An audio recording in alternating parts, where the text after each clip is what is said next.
Welcome to Toy Business Unboxed, your gateway to the secrets of the toy industry. Here, Jason Shea, a toy entrepreneur and expert in the field.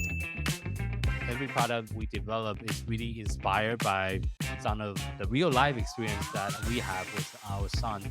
60% of all toys last year were sold on Amazon, which is incredible. Be passionate about it because it's a road, it's a journey. Like when you have an idea that you think is like gonna somewhat like change the world, make things better, I'd say go for it. We'll guide you through the enchanting world of toy design, marketing, and manufacturing. Now let the unboxing begin. Welcome back to another episode of Toy Business Unboxed podcast. Today, we're joined by Steve and Tessa, the mind behind Taji Toy, a unique 3D takes on the ancient yin and yang symbol. What started out with a sketch in the college notebook has transformed into a multicolored collection of interlocking characters that really invited free play, imagination, and skill building. Thank you again for being on our podcast today, Steve. You're welcome. Thank you all very much for having us. So can you first share with our audience, like, what was the story behind the companies? Like, what kind of bring everything together and for you to create the current product that you guys have? I think the story behind it was, as you said, I sketched it in my journal when I was in graduate school. And for a very long time, it just sat dormant. And more recently, as I finished my career in the corporate world and moved on and wanted to do something on my own, I picked it up and moved forward with it. I found a makerspace that I really liked. I found an engineer that I could work with that really had a great deal of knowledge and interest, and it came to life. We put it into a production sort of mode, and we moved forward with producing it right here in Texas, in the San Antonio area. Okay. And how long does the process took you from the concept to the actual physical product? The concept was almost 30 years ago. So as far as the development of the toy, I sketched it on a board at a makerspace pre-COVID in 2019.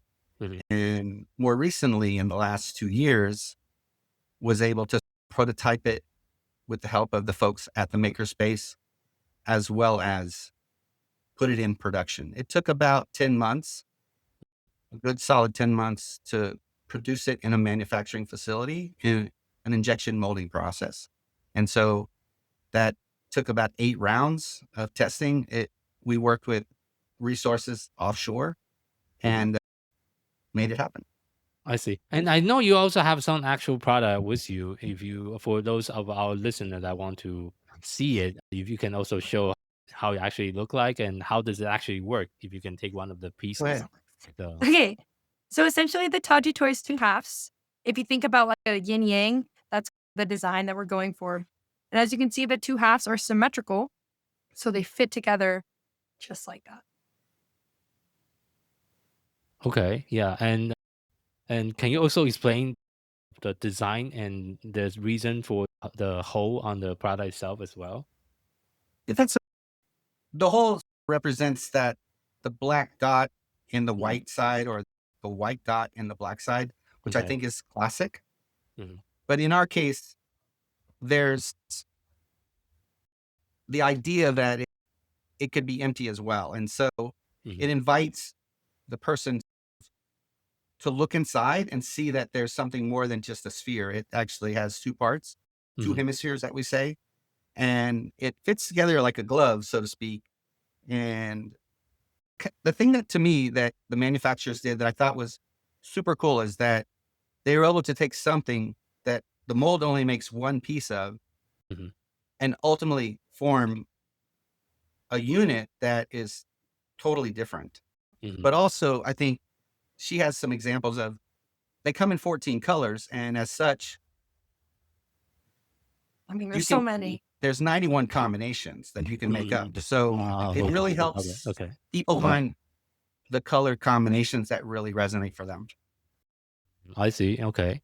And because we have the ball form and shape, what other, I think there's also additional skill you can also help kids to maybe perform or help with their fine motor skills. And can you also talk about some of the benefit behind the product when you're designing it?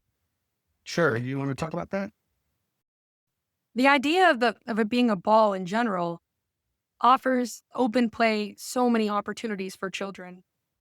Just here at the Taekwondo school, I gave them the box of Taji toys and I didn't give them any instructions. And they came up with countless amounts of games, let alone the social realm where they can create and share and discover. The idea of open play offers so many opportunities for everybody, all ages. And I'll add to that. Like, we're not experts in toy play and open play and free play. But Mm. what we found is as we talked to the customers and the parents and the different folks that find it fascinating, rather than looking at it from an adult perspective, like a desk toy and along those lines, we found that children know exactly what to do with it. They don't have to ask what it is. They don't have to do anything beyond just pick it up, combine it, play with it, and make up games with it. So we found that rather than sitting on a screen, which is the concern that many parents have, they're playing actively and they're playing together and they're socially engaged. And there's different styles of play. For example, they can play games with them and they can compete and collaborate, but also they can coordinate and they can come up with combinations that they like and enjoy it at a different level. Mhm. The toy's kind of very undefined, and as such, they can find many different ways to enjoy playing with it. I see. And can you also offer some of the unexpected example of different way that the kids has been playing with your product? Yeah. So, for example, we have camp days when they don't have schools. We have a lot of time to play games. I gave the box to a group of kiddos between the ages of 6 and 10, and I Okay. told them to come up with a game. And then Yeah. we would all try to play the game to see which one they like. And the one that stuck was this game that they named Taji Corral. We Okay. have these we have these benches where we line them up and make like a basically like a corral, like a big area where the Okay. balls can't go loose. And Yeah. everybody will create a Taji toy that they like. They'll pick a color combination that kind of resonates with them. Yeah. And then they'll sit in that corral and all the kids at once will throw the balls at each other in a very, I don't want to say aggressive manner, but they put some oomph into it. And when the Yeah. balls hit each other and they Yeah. explode, the last ball standing is the one that wins. And, Oh, it makes interesting. this Okay. really fun noise that the kids love. Now, Hmm. the instructors love the kind of free play option, the open-minded option. Now, the Yeah. noise, maybe not so much. Okay, that's an interesting way to also use the product as well. And I think that's also make it a lot more interactive by Absolutely, playing yeah. it as a group. And you talk about like free play earlier, and from your perspective, and can you also talk about your background in the reason why you're in the studio today as well for our Yeah, audience that doesn't absolutely. know? Yeah. Mhm. I started martial arts at a young age, and when we moved we're from Ohio, so when we moved to Texas, I found this taekwondo school, my mom found it. We fell in love, and from there, I competed a lot, and I went to states and nationals and Mhm. placed nationally and regionally and stuff like that. And when I injured my knee. Now, when I got injured, I took Oh, a step back and I started teaching, I see. and Okay. that was maybe 6 years ago, and so from there, it's expanded so much, and I found this love and passion for teaching and children, I and see. that's why I'm here today. I see. Okay. Thank you so much for sharing that as well. And I also want to do a follow up on the discussion we're having about like free play. And I think especially the type of free play that involve motion. And from your perspective, why do you think it is very important for the kids today to have those free play that you mentioned earlier? Oh, we've come into this technological era. I think it's become a trend for children to be on iPads. And we know the term iPad kid, and typically it's not a nice term. It's a term that's used for children who have low social skills and kids who can't communicate how they're feeling because they're used to just playing on an iPad. Hmm. And so this idea of free play And social constructs are really important, especially when we realize that these children, some of them now, like Steve mentioned, they went through COVID. And so they didn't have that strong social bond from a young age. And so offering a game like Taji, where there are no barriers, where they can expand on what they like or things that they resonate with is extremely important, especially when we talk about the physicality of children and teaching Mhm. them that games where you run around and work are fun and are beneficial. I see. Thank you for sharing that. And what are some of the feedback you have been getting from the parents and maybe some of the teachers or some of the retailers that you can also share? As far as the instructors, we love the game. We think it's awesome. But the biggest constraint for us is that noise. They're loud. I'm going to dump them and you can hear what it sounds like when they hit each other. Oh, I okay. Yeah, yeah. It's a strong toy. They're not going to break. And so when they hit the ground, they have that groundbreaking noise. But Mhm. the parents, when we have them out on the table, the parents will just come up and start playing with them too and hang out with the kids. And I think it really brings that element of creativity. When we think about games like Building Blocks, I mean, that was a groundbreaking game. Kids still play with building blocks. And I think that Taji Toy has the ability to be in that realm. Okay, okay. That's very interesting as well. And I know you mentioned about, I think Steve mentioned about the mix and match combination, and you talk about different colors. Besides color, what other different type of combination that you also this your product also offer? So I think on two different levels, there's duality, right? Where you're Mhm. combining two different colors. There's also what I would say is a monoculture of sorts, which is black on black or white on white. Mhm. And those are another combination. Beyond that, I think there's the add-on around we have collections where we actually stylize them Mhm. to different themes that many people enjoy Okay. connecting with. For example, the zodiacs, both the East and West, the Mhm. Chinese zodiacs, so to speak, for example, as well as the Chinese dragons. The dragons, there's traditional cultural themes around dragons and they have meaning too. And so beyond that, there's all kinds of combinations that you can make overall with color combinations and those themes. But Mm. generally speaking, that's what I can share with you at this time. I see. Thank you for sharing that. And have you been also working with some school on getting the hand to some teachers at different school setting so far? Yeah, actually, we work with a number of different maker spaces. Mhm. And in particular, there's an ISD, a school district in the south side of San Antonio that we work with that Mhm. has a maker space and they Okay. feature the toy. And so recently they had an engineering fair Oh, and okay. we participated at that together. Tessa was a volunteer and I was there as well. And so the director there featured a challenge, so to speak, for these engineering students. And they would win a prize if they could come up with the best game. And so we got quite a bit of video footage, for example, Oh, okay. showing the kids play with them, play with the toys, showing the kids engaging with one another in the process of doing that, coming up with the rules, writing those down, presenting those to myself, and so forth. So there's lots of examples of that as well. I see. Do you have the best one you have in mind to that effort? Like, what kind of game has people have come up with? Any other type? Yeah, there's a lot of great simple games. You can spin the toy, and whoever's is the last one spinning wins, right? That's probably the simplest one. But there's also some pretty advanced ones as well. There's this idea that you can bounce the toy and catch the toy.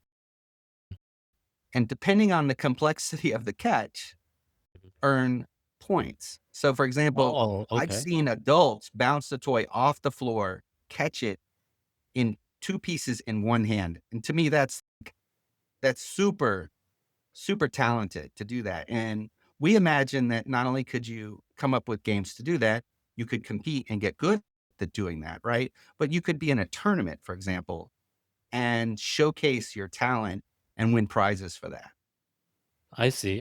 I see. Okay. Thank you for sharing that as Sure. well. And I want to switch a little bit of focus to marketing the product and what kind of marketing have you tried so far? Because the product is very unique. It's very different than some of the other toys that you have seen in the marketplace right now. What are some of the strategy you have tried so far to really get the product into like potential customers' hands? We started out on Etsy. We wanted to be in a marketplace that we thought was more boutique and Mm, give us an opportunity to learn about how it's perceived, how it matches up and compares to other toys mm, and especially desk toys. And so mhm, not really having a real good feel for how the public would react to it. That turned out to be a really good choice for us. mm. From there, we moved into developing our own website, Okay. listing those on that Mhm, that platform, Squarespace in particular. We also moved to TikTok. mhm, There was some challenges there in the past few months, and also working forward to being on bigger platforms. The plan is to be on Amazon, for example. mhm. I see. Thank you for sharing that. And Sure. on the TikTok side, definitely TikTok is also a really a growing platform. And have you tried a lot of influencer marketing for the brand so far as well? Yeah, actually, we're looking at individuals that can help us do that. We're more fundamentally, we're trying to build our social media perspective and for example, working with Instagram and Facebook. Mhm, So we're still dialing in exactly what our segment is. We're still early on. We just began at the beginning of this year. And mhm, so the idea is influencers certainly could receive the toy, play with the toy, mhm. show us how the toy can be played with. Yeah. And there are companies out there that actually aggregate that, provide a tool for us to use, an app Mm, that we could go and search for those influencers that I think are best tailored for us, that have mhm, the largest followings, and we could engage them to go forward with those kind of approaches as well. mhm, mhm. Yeah. Yeah. Yeah. And back to the product a little bit because it is a ball shaped product, and I think there's a lot of different game that's also involved with a ball concept. But I think the material you use is a little bit different than most of the other type of ball games. But I believe a Yeah. lot of ball games also usually involve reaction time, teamwork, and coordination. How does the Taiji Toys tap into some of the elements when because of the ball shape? Yeah, let me talk about that a little bit, and then I think Tessa can make chime in as well. So it's made out of polycarbonate, so it's really tough and durable. It's that's one of the things that parents really appreciate about it is it doesn't break on the first day of them playing with it. But it's also it'll last a long time. We anticipate it lasting for years potentially. And also this idea of the ball is a point of focus in a game. So like soccer and those are the most popular games in the world. That it makes for a very predictable experience. Balls tend to roll and go in this where you would expect them to go. And as such, they really are engaging and they help kids with hand-eye coordination, with flexibility and strength as they play with one another and their social skills specifically. And so learning how to win and lose, a lot of those principles that come from more advanced play. So those are some of the things I can just touch on right at the top, but the toy definitely has the potential to do that and does that in gameplay. Okay, okay. Thank you for sharing that as well. And I know the whole brand and the whole concept of the toys is really involved around the concept of yin and yang. And can you also talk about a little bit about why do you decide to choose that theme and how does that connected with the customer that will be also using and the kids that will be using the product?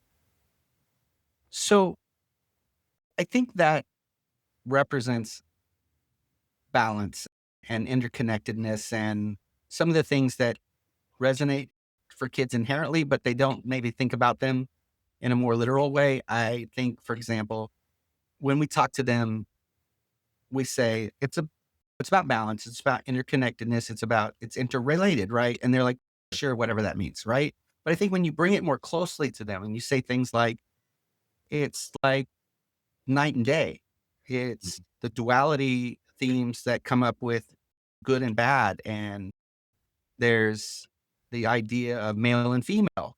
Mhm. It really opens up their mind and a little bit to the degree that they're holding that toy in their hand. It's three-dimensional. It's Yeah. material. It's something they can play with. It serves as a mnemonic in that regard, right? And the instructors here can speak to that. So I'm going to hand it over to you and have you kind of explain more. The shape, the ball, it allows for the player to create any type of game as we've discussed. And these games that you can match them, you can roll them, you could throw them, you can catch them, you can build on them. And those categories can be put towards and tweaked to any age category. So I've given these to 4-year-olds and 5-year-olds, and I've seen adults play with them, like we've talked about. This type of play not only allows for the physical growth, but also the physiological growth of people of all ages. And I think Mhm. that really ties into the idea and the concept for the toy. Oh, okay. Yeah. Thank you so much for sharing that. And as you are also embarking in the toy and game industry, what are some of the like biggest struggle that you have been facing, like in the process of growing the business so far, that you would like to also share with the audience, and how do you overcome the challenges that you face? So some of the biggest challenges for me is how long it took, for example, to bring the toy to market. Mm, That okay. was a long process, but because I'm determined, it's okay. It worked out. Mm, Specifically, finding and marketing is, again, for me, it's a learning experience, yeah. and finding that the right connecting piece for me is yet to really fall into place. And so that's my biggest hurdle or my challenge at this time, to start Mm, to drive more interest, more sales, mhm, and really get rolling, so to speak, in terms of a revenue stream. So mhm. I mean that's something I think that everyone experiences to Yeah. some degree. I think there are the outliers. We saw some of those at Toy Fest. There's some exciting things that are happening with regards to 3D printing and toys that are being made, the mobiles and whatnot. So Mhm. that's really helpful to see them succeed and understand what their models are. Yeah. But anything else, when you have something new, and while it may be universal in its appeal and Mhm. it may be iconic, even if it's novel, which in this case we believe it is, Yeah. it doesn't mean that it's successful. It means that Yeah. a lot of the business principles that go into marketing and connecting with the group, it's there's no reason that it necessarily would be appealing to anyone other than me as the person that has the brainchild, right? This idea that they want to express. But I will say this, that it's a toy in search of a market, and I'm determined to find it. I know it exists. There's a lot of people in the world. It's just a matter of finding that pathway. I see. Thank you for sharing I'm that. determined. Yeah. It's the sort of the art of the possible. I assume it's there. It's kind of field of dreams. If I build it, they will come, kind of thing. Yeah, but it's obviously that's also very important. But you also want to make sure they know you are there, and that's why marketing is obviously very important. But as we are Exactly. wrapping up today's interview, the final question I always like to ask our guests is, if you have to share one piece of advice with someone that's just getting started within the toys and game industry, what would that be? So I have a saying that I quote from Crazy Horse, which is, it's like, how do I say this? It's like a great vision, right? It's like the eagle seeks the deepest blues in the sky. That's what I'm doing, is I'm sorry, it's the challenge for me is to find those deepest blues in the sky and ultimately realize that vision that I have, but to just being determined and engaged and pursuing that. So for me, that's the challenge. And that's why I get up in the morning. One of the reasons I get up and I do what I do. So it's just, thank you very much for having us on today. I hope to keep a connection and move forward. Thank you. Yeah, and thank you for joining us on the podcast and share some of your story and your experience within the toys and game industry. For our audience, thank you so much for tuning in to this episode of Toy Business Unboxed podcast. We really hope you have enjoyed today's conversation and find it insightful and also inspiring. If you like what you have heard, be sure to subscribe to our podcast on your favorite platform so you never miss an episode. We really appreciate your support and would love it if you can leave us a review and share the podcast with your friend and colleague. For more resource tips and the latest update within the toys and game industry, visit our website at toy-launch.com, join the conversation and connect with us on social media using hashtag ToyBusinessUnboxed. We'd love to hear your feedback and suggestions for future episodes. Until next time, keep innovating, keep creating, keep bringing joys to toys. This is Jason Shea signing off on the Toy Business Unboxed podcast. I'll see you in the next episode. Thank you so much, everyone.